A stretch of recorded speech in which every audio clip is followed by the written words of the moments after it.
নমস্কার, দৃশ্যকল্পে আপনাদের স্বাগত। আমি পলাশ মুখোপাধ্যায় আবার চলে এসেছি আপনাদের সামনে যাওয়া এবং খাওয়ার নতুন একটি পর্ব নিয়ে। গত পর্বে আমরা ছিলাম নাড়াজোলে। সেখান থেকে রওনা দিয়ে এবার আমরা চলেছি ক্ষীরপাইয়ের দিকে। ক্ষীরপাই নামে একটু ধন্দ লাগতেই পারে, কিন্তু ক্ষীরপাইতে কোনো ক্ষীরের মিষ্টি বিখ্যাত নয়। একটু কবিতা করে বলা যেতেই পারে, ক্ষীর নাই তবু ক্ষীরপাই।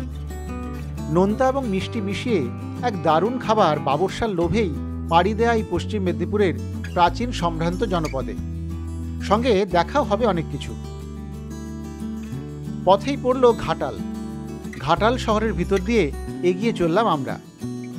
তবে আমরা কিন্তু প্রথমেই ক্ষীরপাই যাচ্ছি না, আমরা আগে যাব বীরসিংহ গ্রামে। নামটা চেনা চেনা লাগছে কি? বীরসিংহ হল ঈশ্বরচন্দ্র বিদ্যাসাগরের জন্মস্থান, বাঙালির অন্যতম পুণ্যভূমি।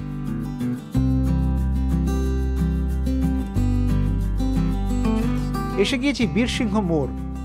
এখান থেকে বড় রাস্তা ছেড়ে এবার বেঁকে যেতে হবে ডান দিকে। এখান থেকে ওই 5 কিলোমিটার মতো গেলে ভিতরে বীরসিংহ গ্রামটি। গ্রামের মধ্যে দিয়ে সবুজে মোড়া সুন্দর পথ।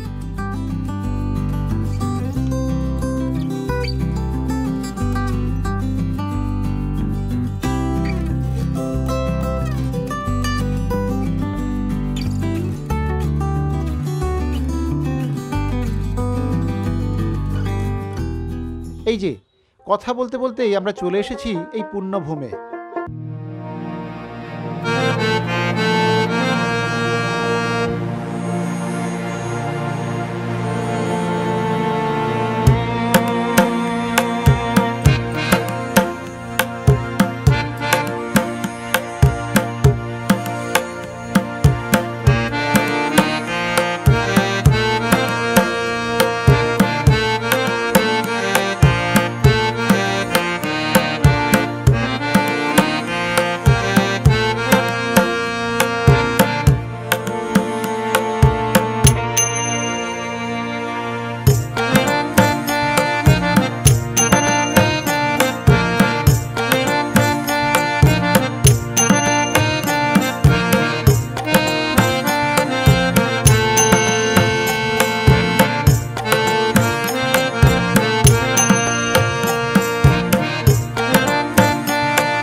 সামগ্রীও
আমি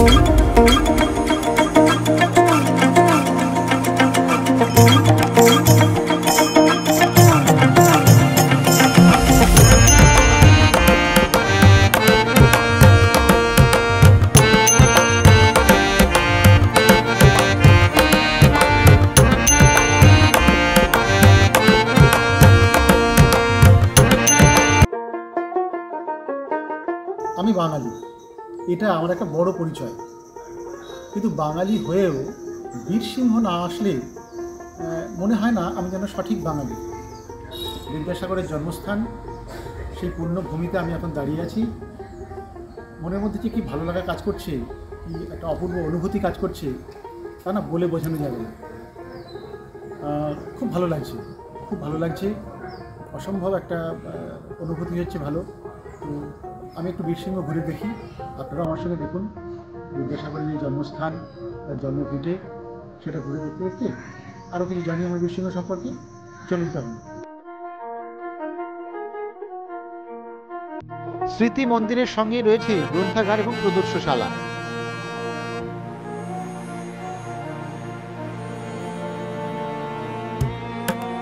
এবার একটু সামনে থাকা এই প্রদর্শনশালাগুলিতেই ঢোকা যাক।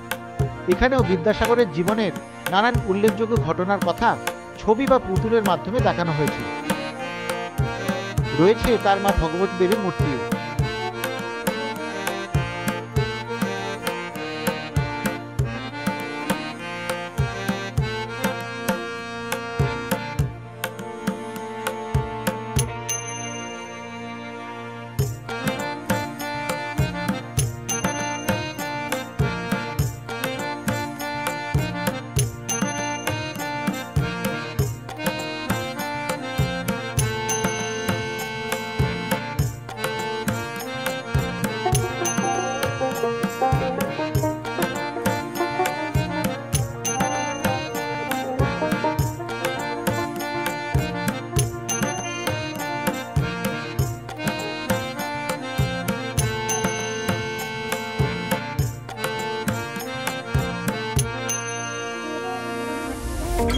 শুধু বিদ্যাসাগরের বাড়িতেই নয়, এই গ্রামের অন্য বাড়িগুলিও বেশ সুন্দর।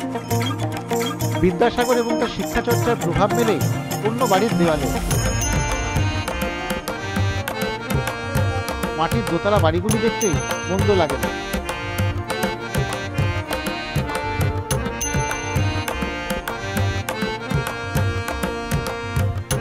এখান থেকে বেরিয়ে এলাম সামনের মোড়ে। এখানে আছে একটি পাঠাগার, একটি মঞ্চ, একটি ক্লাব এবং একটি স্কুল, যা সবই বিদ্যাসাগর এবং তার বাবা মায়ের নামে। মায়ের নামে থাকা স্কুলটিতে একটি যাওয়া হলো। বেশ সুন্দর সাজানো স্কুল।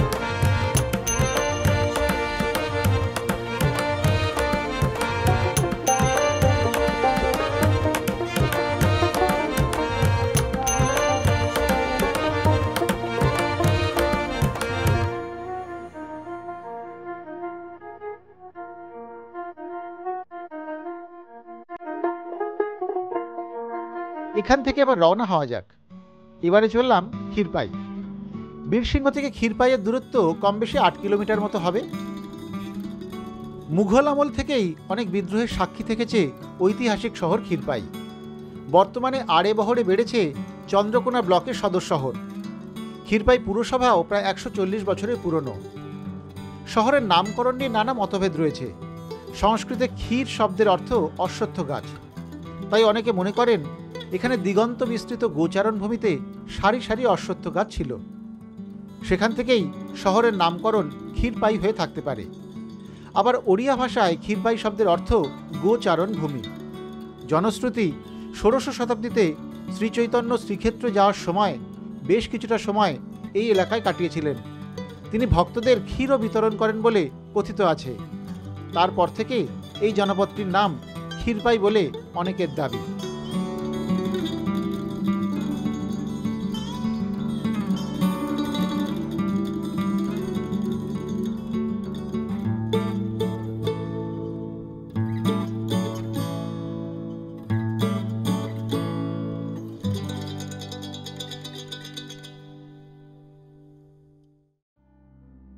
প্রথমে এলাম 6 নম্বর ওয়ার্ডে উমাপতি শিব মন্দিরে।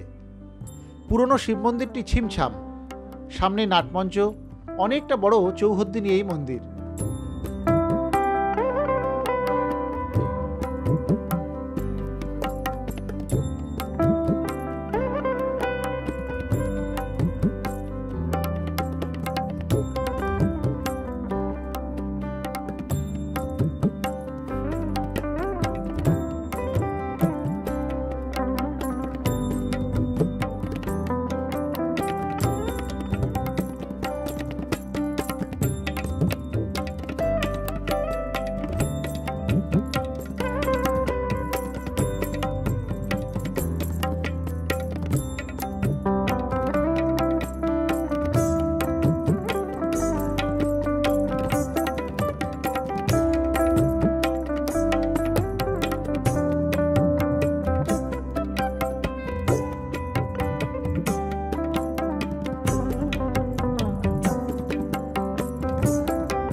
এবার আবার শহরের পথে, যে জন্য ক্ষীরপাইতে আসা সেই বাবরসা দর্শনের পালা এবার।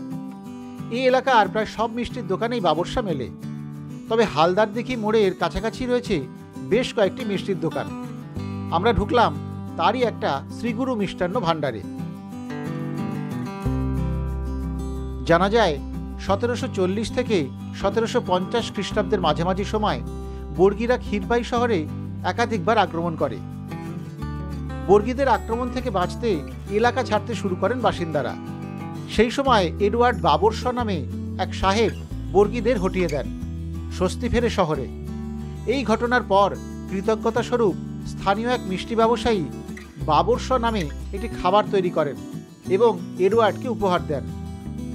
সেই থেকেই শহরের মানুষের পছন্দের মিষ্টির তালিকায় স্থান করে নিয়েছে বাবরসা বা বাবরসা।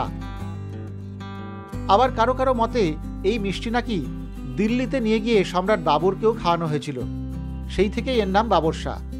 তবে দ্বিতীয়টি তেমন ঐতিহাসিক ভিত্তি নেই।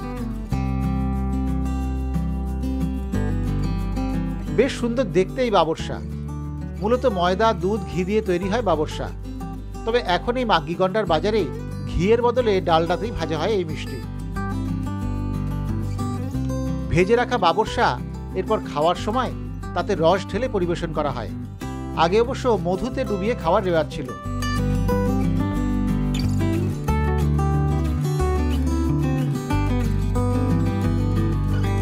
ক্ষীরপাইয়ের বিখ্যাত বাবরসা, এটা দুধ, ঘি, ময়দা দিয়ে তৈরি এবং খাবার সময় মিষ্টির রস দিয়ে খেতে হয়।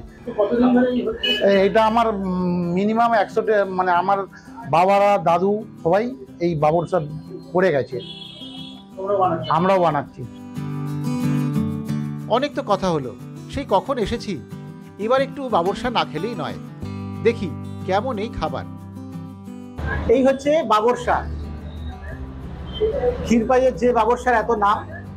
আচ্ছা, একটু খেয়ে দেখি আমরা প্রথমে, তারপরে বলছি বাবরসা কেমন খেতে, কি বৃত্তান্ত।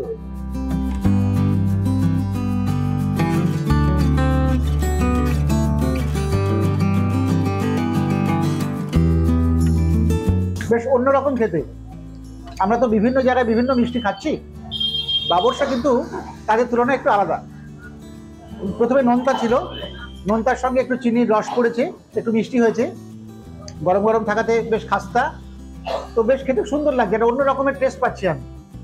তো এবার বুঝতে পারছি যে বাবরসার নামটা কেন এত দিকে দিকে ছড়িয়েছে, বাবরসা জিআই ট্যাগের জন্য আবেদন করেছে কেন। আপনারা যদি ক্ষীরপাইতে আসেন অবশ্যই বাবরসা একবার আপনাদের টেস্ট করতেই হবে। আমার তো খুব ভালো লেগেছে, আমি আর একটু খাই। ততক্ষণ বাবরসা সম্পর্কে আপনারা আরও কিছু জেনে নিন, আমি একটু বাবরসা খেতে থাকি।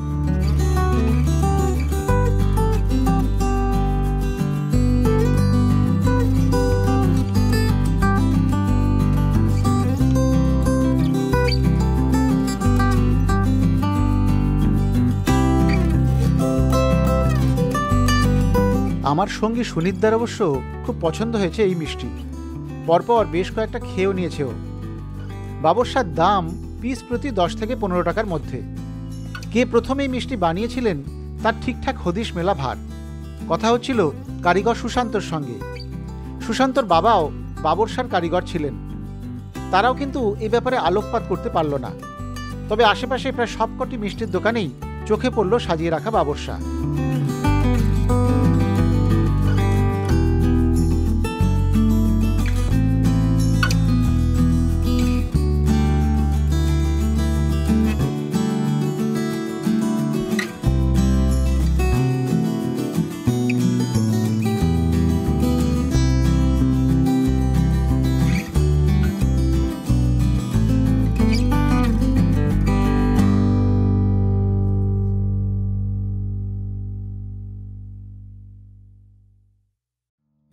বাবরসা খেতে খেতেই ঘনিয়ে এলো সন্ধে, কিন্তু দেখা বাকি আরও অনেক কিছু।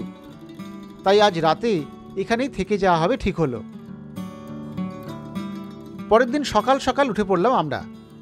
এইখানে উত্তম আশ্রমের পাশে এই লজেই রাতে ছিলাম আমরা।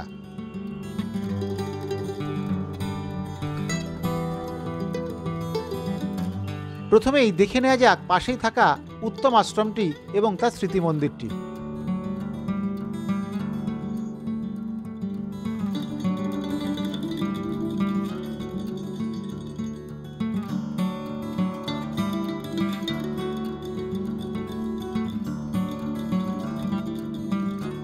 একই সঙ্গে দেখে নেওয়া হলো পাশেই থাকা ক্ষীরপাই পুরসভাটিও। বর্তমানে ক্ষীরপাই চন্দ্রকোনা ব্লকের সদর শহর। 1874 সালে পুরসভা হিসেবে স্বীকৃতি পায় ক্ষীরপাই। এখান থেকে এবার যাব বড় মায়ের মন্দিরে। কালই সুশান্ত বলছিল এই মন্দির নাকি খুব সুন্দর।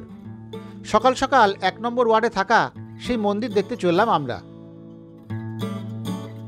আপনাদের জানার জন্য বলে রাখি, 1773 সালে ক্ষীরপাই শহরে আচমকাই সন্ন্যাসী বিদ্রোহের ঢেউ আছড়ে পড়ে।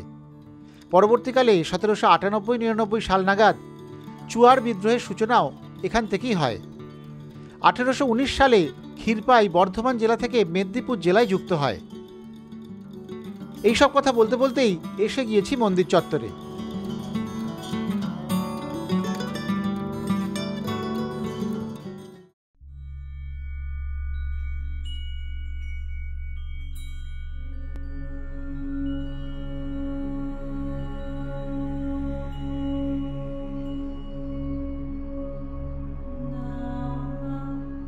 সবুজ ক্ষেতের মধ্যে থাকা বড় মায়ের মন্দিরটি কিন্তু বেশ একটু অদ্ভুত।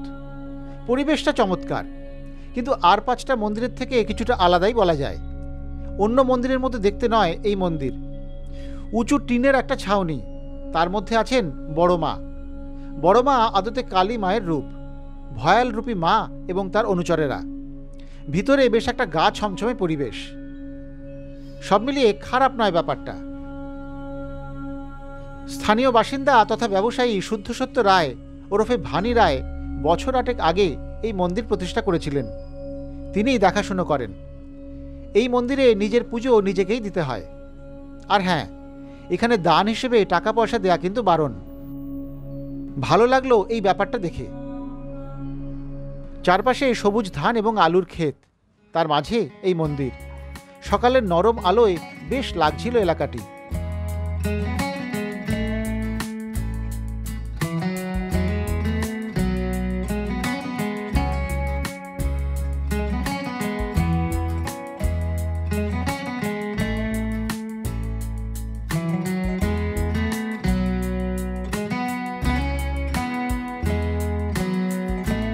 শুনলাম বড় মায়ের মন্দির থেকে সামান্য এগোলেই রয়েছে নদী। যেমন শোনা তেমন কাজ। ফের গাড়ি ছুটিয়ে চলে এলাম শহর ছাড়িয়ে কেথা নদীর ধারে। গাড়ি রেখে ছুটে চললাম নদীর দিকে। কেথা শিলাবতীর শাখা নদী। কিছুটা দূর দিয়ে বয়ে গিয়েছে শিলাবতীও। আমার কিন্তু ভারী পছন্দ হলো কেথাকে। ঝিরিঝিরি জলের ধারা এঁকে বেঁকে নিজের মতো বয়ে চলেছে এই নদী।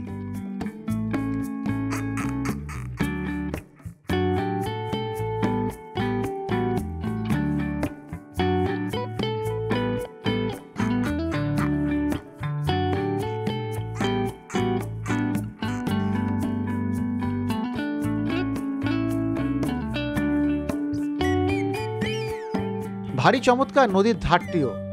নদীর পাড় বরাবর সবুজ আলু গাছের সংসার।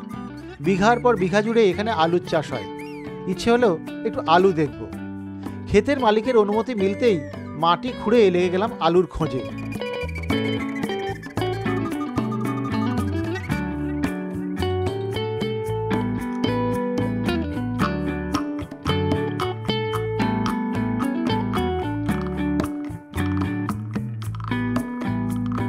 নদীর ঘাটের পাশেই রয়েছে একটি বটগাছ।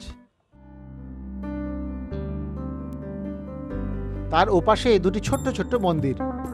নিরিবিলি নির্জন শান্ত পরিবেশ।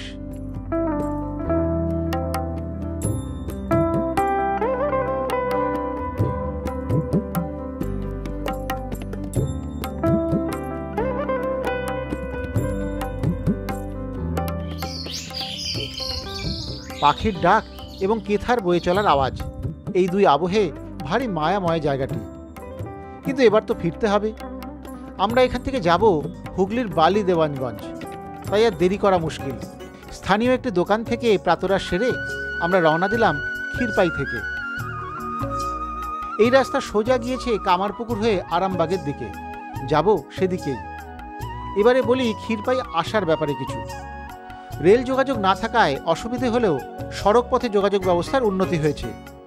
গাড়িতে কলকাতা থেকে 3.5 থেকে 4 ঘন্টার মতো সময় লাগে। পাঁশকুড়া বা গোঘাট অবধি ট্রেনে এসে সেখান থেকে বাসও ধরা যায়। এছাড়াও কলকাতার বিভিন্ন জায়গা থেকে সরাসরি ক্ষীরপাই আসার বাস মেলে। সারাদিন ঘুরে বিকেল বিকেল এখান থেকে রওনা হতে চাইলে কলকাতায় ফেরারও বেশ কয়েকটি বাস রয়েছে।